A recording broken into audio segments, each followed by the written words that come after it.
జై Hind to defence aspirant. ఈ వీడియోలో మనం 10th క్లాస్ టైంలో డిఫెన్స్ వైపు రావాలి అనుకుంటే స్టూడెంట్స్ చేయవలసిన విషయాల గురించి, అలాగే తల్లిదండ్రులు తీసుకోవాల్సిన నిర్ణయాల గురించి మాట్లాడుకుందాం. సహజంగా ఆంధ్రాలో గానీ తెలంగాణలో గానీ 10th క్లాస్ కు సంబంధించి ఎగ్జామ్స్ రాసే స్టూడెంట్స్ యొక్క స్ట్రెంత్ చూసినట్లయితే దాదాపు 10 లక్షల నుంచి 11 లక్షల మధ్యలో ఉంటుంది. అంటే ఇంటర్మీడియట్ లో అడుగు పెట్టే వాళ్ళ సంఖ్య 10 లక్షల వరకు ఉంటుంది. ఈ ఇంటర్మీడియట్ లోకి వచ్చేసి సహజంగా ఆంధ్రాలో గానీ తెలంగాణలో గానీ ఏ గ్రూప్ తీసుకుంటున్నారు ఎక్కువ మంది అని మనం చూసుకున్నట్లయితే 60 to 70% వచ్చేసి ఆర్ట్స్ కి సంబంధించి, అంటే సైన్స్ గ్రూప్ కాకుండా మిగతా గ్రూపులు తీసుకుంటున్నారు. ఇక్కడ మీరు సైన్స్ గ్రూప్ తీసుకునే పర్సంటేజ్ చూసుకున్నట్లయితే 30 to 40 మధ్యలో ఉంటుంది. అంటే 70% కనుక వాళ్ళు ఆర్ట్స్ గ్రూప్ తీసుకున్నట్లయితే 30% మాత్రమే సైన్స్ గ్రూప్ తీసుకుంటున్నారు. సైన్స్ అంటే మ్యాథ్స్ రిలేటెడ్ లేదా బైపీసీకి సంబంధించి, ఈ రెండింటికి సంబంధించి కేవలం 30% తీసుకున్నారు. అంటే ఈ 10 లక్షల మందిలో ఎక్కువ మంది ఆర్ట్స్ వైపు వెళ్ళిపోతున్నారు. అయితే ఎవరు బాగా సక్సెస్ అవుతున్నారని మనం చూసుకున్నట్లయితే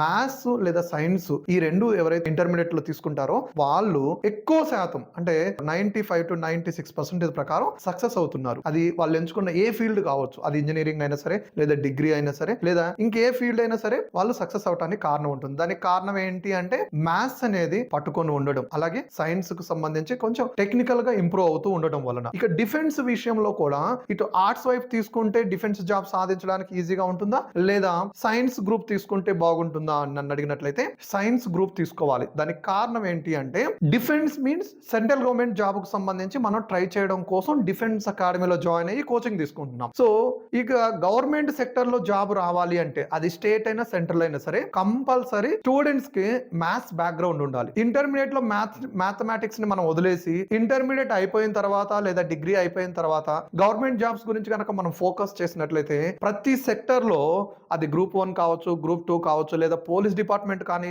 రైల్వే డిపార్ట్మెంట్ కానీ, పోస్టల్ డిపార్ట్మెంట్ కానీ, ఇది ఏ సెక్టర్ చూసుకున్నా కూడా మీకు ఎంట్రన్స్ టెస్ట్ కండక్ట్ చేస్తారు. ఆ ఎంట్రన్స్ టెస్ట్ లో మ్యాథ్స్ కి సంబంధించిన క్వశ్చన్స్ అనేది అడగటం జరుగుతుంది. సో ఇంటర్మీడియట్ లో మ్యాథ్స్ ని కనుక మనం తీసుకోకపోతే ఫ్యూచర్ లో గవర్నమెంట్ జాబ్ సాధించడం అనేది చాలా చాలా కష్టంగా ఉంటుంది. కాబట్టి డిఫెన్స్ విషయంలో డిఫెన్స్ అకాడమీస్ లో కూడా జాయిన్ అయ్యి మీరు సక్సెస్ అవ్వాలి అంటే 10th టైం నుంచే మీ మైండ్ లో ఉండాల్సింది ఏంటి అంటే ఇంటర్మీడియట్ లో ఎంపీసీ తీసుకోవాలి అని ప్రతి ఒక్కరూ గుర్తుపెట్టుకోవాలి. ఇలా తీసుకోవడం వలన ఖచ్చితంగా మీరు సక్సెస్ అవ్వడానికి అవకాశం ఉంటుంది. ఇకపోతే డిఫెన్స్ వైపు వచ్చే వాళ్ళు చేయవలసింది ఏంటి అంటే మీరు మీ 10th క్లాస్ ఎగ్జామ్స్ అయిపోయేంత వరకు వెయిట్ చేయకుండా 10th క్లాస్ కు సంబంధించి మీరు ప్రిపేర్ అవుతున్నారు, మీకు హాలిడేస్, సపోజ్ క్రిస్మస్ హాలిడేస్ కానీ, సంక్రాంతి హాలిడేస్ కానీ మీరు చూసుకొని హాలిడేస్ టైంలో మన రామయ్య డిఫెన్స్ అకాడమీని కనుక అప్రోచ్ అయినట్లయితే సో మీకు ఇంటర్ తో పాటు డిఫెన్స్ కు సంబంధించి ఆఫీసర్ జాబ్ కు సూటబుల్ అవుతారా, నాన్ ఆఫీసర్ జాబ్ కు సూటబుల్ అవుతారా, లేదా గ్రౌండ్ లెవెల్ డ్యూటీకి సంబంధించి జాబ్స్ కి మీరు సూటబుల్ అవుతారా అనేది తెలుసుకొని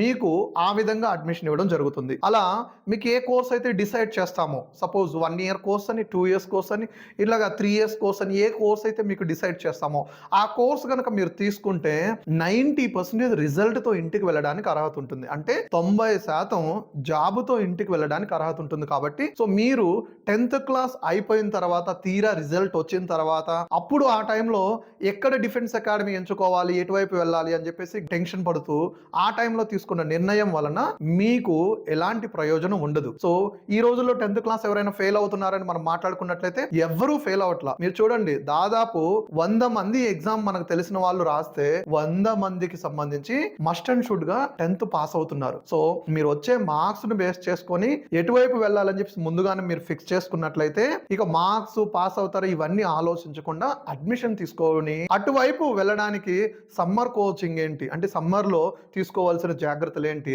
అలాగే ఏం నేర్చుకోవాలి అనేది గనక తీసుకున్నట్లయితే ఖచ్చితంగా సక్సెస్ అవుతారు. నేను చెప్పింది అర్థమవుతుంది అనుకుంటున్నాను. అలాగే రామయ్య డిఫెన్స్ అకాడమీ ప్రతి ఒక్కరూ కంపల్సరీ సబ్స్క్రైబ్ చేసుకోండి. ఈ వీడియో కనుక మీకు నచ్చినట్లయితే షేర్ చేయండి, లైక్ చేయండి.